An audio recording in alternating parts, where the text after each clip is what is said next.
Kadushi Media Updates za leo. Tarehe 18 mwezi Machi mwaka huu 2025. Wengi hawakutegemea kama hawa watu wangeweza kukutana na kuzungumza ama kukutanishwa wakazungumza.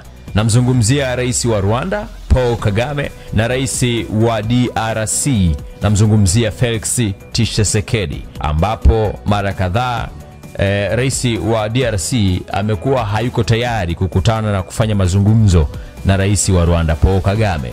Siku chache zimepita, rais wa Rwanda Paul Kagame alifanya mahojiano na mwandishi wa habari anaitwa Mario kule kwenye mtandao wa Twitter zamani, sasa hivi unaitwa X. Katika yale ambayo ameyazungumza kule, rais Paul Kagame alizungumza na akatoa kashfa nyingi kumuhusu rais wa DRC, na hata aliahidi akikutana na rais huyo atamweleza hafai kuwa rais wa taifa hilo zuri, taifa la DRC.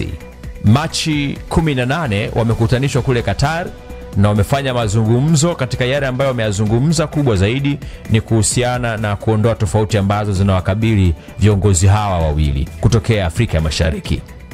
Ikumbukwe Rwanda imekuwa ikishutumiwa kwa muda mrefu kuhusu kuwasapoti ama kuwasaidia waasi wa M23 ambao wanaendelea kuteka miji kadhaa kule DRC. Sasa kilichonifanya nije nikuletee taarifa hii leo hapa Kadushi Media ni kwamba Umoja wa Afrika umepongeza hatua ya kiongozi wa Qatar Sheikh Tamim bin Hamad Al Thani ya kuwakutanisha marais hawa wawili, Paul Kagame wa Rwanda na rais Felix Tshisekedi wa DRC, kwa mazungumzo yaliyofanyika Machi 18 mwaka 2025 kule jijini Doha. Katika taarifa yake ya Machi 19, 2025, mwenyekiti wa Umoja wa Afrika Mohamed Ali Yusufu amewapongeza viongozi hao kwa uamuzi wa kufanya majadiliano ili kupata suluhu ya kudumu ya eneo la mashariki mwa DRC. Mwenyekiti huyo wa Umoja wa Afrika aliwapongeza viongozi hao wawili kwa utayari wao kutafuta suluhu ya machafuko hayo.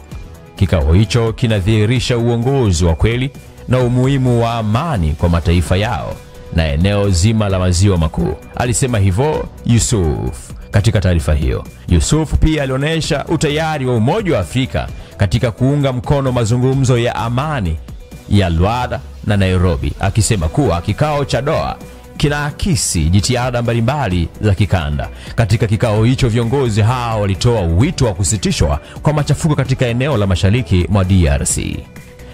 Unaifuatilia na umeitazama kutokea Kadushi Media.